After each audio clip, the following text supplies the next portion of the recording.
આજે દેશભરમાં મહાશિવરાત્રીનો પર્વ જે છે ધૂમધામથી ઉજવવામાં આવી રહ્યો છે, ત્યારે સુરેન્દ્રનગરમાં પણ શિવરાત્રીની ઉજવણી કરવામાં આવી રહી છે। ત્યારે જે છે શિવાલયોને રંગબેરંગી શણગાર કરવામાં આવ્યો છે, સાથે વિવિધ કાર્યક્રમો પણ યોજાયા છે। તો સુરેન્દ્રનગરથી અમારા સંવાદદાતા અવધેશ ત્રિવેદી આપણી સાથે જોડાઈ ચૂક્યા છે। To create a world that is gentle, compassionate. મહાશિવરાત્રીના પર્વ પર વિવિધ ખાસ કાર્યક્રમો પણ યોજાયા છે। ભક્તોમાં કેવો ઉત્સાહ છે, શું કહી રહ્યા છે, તેમની સાથે વાત કરવાનો પ્રયાસ કરો। ચોક્કસ મેં જેમ આપને જણાવ્યું તેમ સુરેન્દ્રનગર શહેર મધ્ય 100 વર્ષ જૂનું આ શિવ મંદિર આવેલું છે। આજે જ્યારે મહાશિવરાત્રી છે ત્યારે આ શિવ મંદિરના પટાંગણમાં વિવિધ પ્રકારની રંગોળી સાથે દીપમાળાનું પણ સુંદર મજાનું આયોજન કરવામાં આવ્યું છે। ત્યારે મોડી સાંજે પણ શિવ ભક્તોનો જે શિવ પ્રત્યેનો જે અનેરો મહિમા જે રહેલો છે તે શિવ મહિમા ના દર્શન કરવા માટે અને શિવજીના ગુણગાન કરવા માટે અહીં લોકો આવી રહ્યા છે। તમે જોઈ શકો છો મારી પાછળ જે આ શિવ ભક્તો જે આવી રહ્યા છે, કેટલા બધા શિવ ભક્તો આવી રહ્યા છે।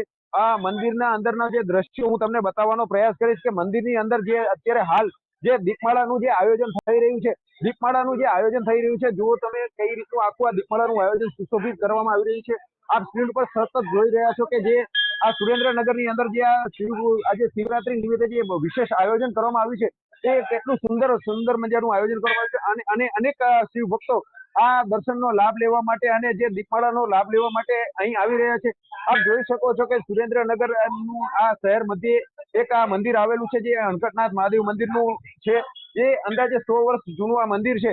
આપ જોઈ શકો છો કે કેટલા શિવ ભક્તો અહીં શિવ ભક્તિ અનન્ય ભક્તિભાવ સાથે અહીં ઉપસ્થિત થઈ રહ્યા છે। લોકો અહીં પરિવાર સાથે પણ આવી રહ્યા છે અને શિવ દર્શન કરીને મંદિરમાં ધન્યતા અને કૃતજ્ઞતા પણ અનુભવી રહ્યા છે। ત્યારે અહીં મંદિરની અંદર જે માહોલ જે થઈ રહ્યો છે તે ખૂબ જ આનંદ અનુભૂતિ કરાવી રહ્યો છે અને દરેક લોકો હર હર મહાદેવ, ઓમ નમઃ શિવાયના નાદ હાલ તો સુરેન્દ્રનગર શિવ મંદિરની અંદર ગુંજતા જોવા મળી રહ્યા છે।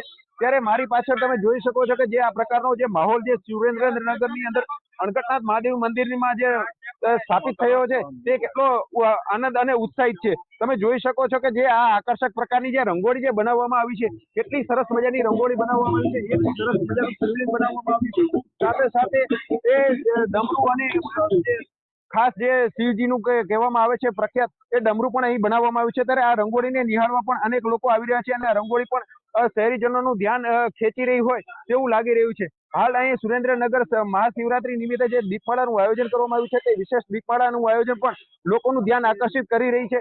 ત્યારે અહીંના જે મંદિરના જે કાર્યકર્તાઓ છે તેઓની સાથે આપણે વાત કરીશું કે સુરેન્દ્રનગર જે અણકટનાથ મહાદેવ મંદિર આવેલું છે તે મહાદેવ મંદિરે કેવા પ્રકારનું આખું આયોજન કરવામાં આવ્યું છે અને શું આખું આયોજન કરવામાં આવ્યું છે, આવો આપણે તેઓની પાસે જાણવાનો પ્રયાસ કરીશું કે કેવી રીતનું આખું આયોજન કરવામાં આવ્યું છે અને શું આખું આયોજન કરવામાં આવ્યું છે। જી, આ સુરેન્દ્રનગર અણકટનાથ મહાદેવ મંદિરે જે આયોજન કરવામાં આવ્યું છે મહાશિવરાત્રી નિમિત્તે કેવી રીતનું આયોજન કરવામાં આવ્યું છે? આજે અણકટનાથ મહાદેવની અંદર સવારે 4 વાગે મહાપૂજા આરતી થઈ, પછી સતત બધા દર્શનાર્થીઓ અને આવનારાને પૂજા અર્ચન અભિષેક થયા। બપોરે ભાંગની બંસરાની મહાઆરતી થઈ, ત્યારે સાંજે શૃંગાર આરતી, દીપમાન અને આખી રાત પૂજામાં અભિષેક, લઘુરુદ્ર વગેરે વગેરે ધાર્મિક કાર્યો સવાર સુધી ચાલવાના। જી, અહીં આપણી સાથે બીજા અન્ય શિવ ભક્તો પણ આવી રહ્યા છે મંદિરે, ત્યારે આપણે તેઓને પણ પૂછીએ। જી, તમે ક્યાંથી આવી રહ્યા છો? હું આમ તો સુરેન્દ્રનગરનો છું અને અહીંયા શક્તિ મંડપ સર્વિસ કરીને મારી પેઢી છે, પણ વર્ષોથી આ મહાદેવ પ્રત્યે ઘણું ઓલું છે ભક્તિભાવ, તો આ મહાદેવની પૂજા કરવા વર્ષોથી આવું છું। અંદાજે કેટલા વર્ષોથી તમે આ મંદિરે આવી રહ્યા છો અને તમે આ મંદિરે જે દર્શન કરીને કેવી અનુભૂતિ કરી રહ્યા છો? હું લગભગ માનો ને 88ની સાલથી અહીં આવું છું, 1988ની સાલથી અહીં આવું છું।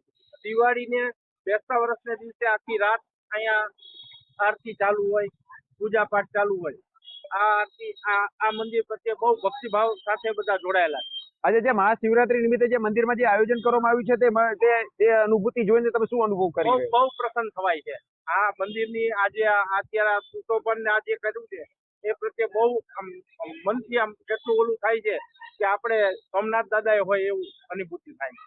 જી, આપણી સાથે અન્ય મિત્રો પણ છે, ત્યારે આપણે તેઓની સાથે પણ આપણે વાત કરીશું કે જે આ જે અણકટનાથ મહાદેવનું મંદિર આવેલું છે તે મંદિરના મહિમા વિશે શું કહી રહ્યા છે। જી, આ જે અણકટનાથ મહાદેવનું મંદિર જે આવેલું છે તેના મહિમા વિશે આપ શું કહી રહ્યા છો, જરા જણાવશો? જય મહાદેવ. આ મંદિર દક્ષનાથા બારનું છે. તેથી જે મહાકાળની જે પૂજા કરી એવી જ પૂજા અહીંયા આપણે કરી એવું અનુભૂતિ થાય છે અને દરેકની મનોકામના પૂરી થાય છે. અને અત્યારે આ હાલ જઈ અને બધા બહુ અત્યંત ખુશ થાય છે અને બધા પોતપોતાની રીતે આવી અને સેવા પૂજા કરે અને ધન્યતા અનુભવે છે. જી, અહીં આપણી સાથે કેટલાક યુવાનો પણ છે.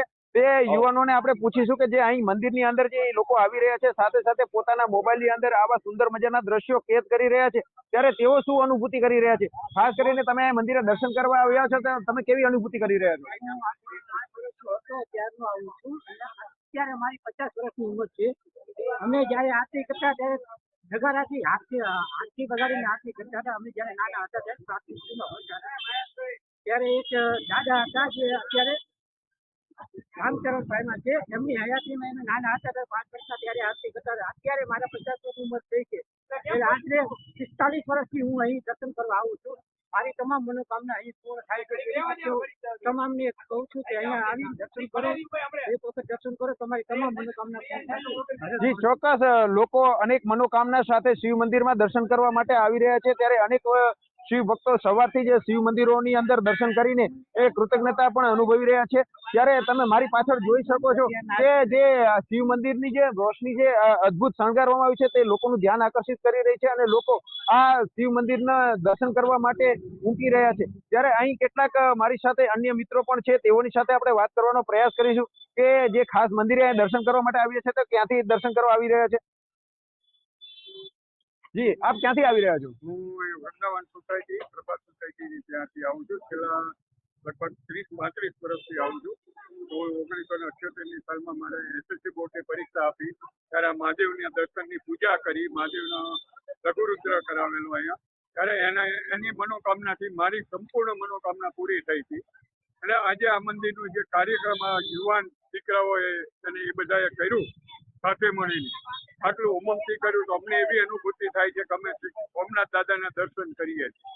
આજે જ્યોતિર્લિંગના દર્શન કર્યા બરોબર અમને આના આશીર્વાદ મળે છે.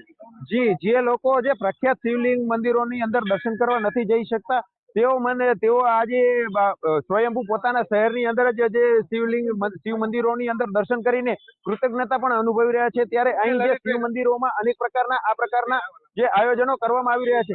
આપણી સાથે અન્ય એક શિવ ભક્ત જોડાયા છે, આપણે તેઓની સાથે આપણે વાત કરીશું. જી, સુરેન્દ્રનગર કામના અણઘટનાથ મહાદેવ મંદિર જે આવેલું છે તે ત્યાં દર્શન કરીને કેવી અનુભૂતિ કરી રહ્યા છો? આ એક અતિ પ્રાચીન મંદિર છે, જેની અંદર અનેક લોકોની આસ્થાઓ જોડાયેલી છે. વર્ષોથી આ મંદિરનો જીર્ણોદ્ધાર થયા પછી અને જે ગામની હૃદયના સમા રોડ ઉપર આવેલું છે, જેના કારણે ભક્તોની ખૂબ જ ભીડ રહે છે. તેના બંને પૂજારીઓ પણ એના માટે ખૂબ જ મહેનત કરી રહ્યા છે અને એનું ટ્રસ્ટી મંડળ જેમણે આ રીતે આખા મંદિરનો કાર્યવાહી કરે છે એ લોકો પણ ધન્યવાદને પાત્ર છે. અને આ લોકોની ચા, અમારા ગામની ચાહના આ મંદિર સાથે જોડાયેલી છે. જય અણઘટનાથ મહાદેવ, જય મહાદેવ, હર હર મહાદેવ. જી, અનેક લોકોની લોક ચાહના પણ આ મંદિર સાથે જોડાયેલી છે અને જે છે શ્રદ્ધા આવીને દર્શન કરીને આજના પાવન અવસર પર ખૂબ જ સુંદર શણગાર જે છે અણઘટનાથ મહાદેવને કરવામાં આવ્યું છે. અમારી સાથે જોડાવા બદલ આપનો ખૂબ ખૂબ આભાર.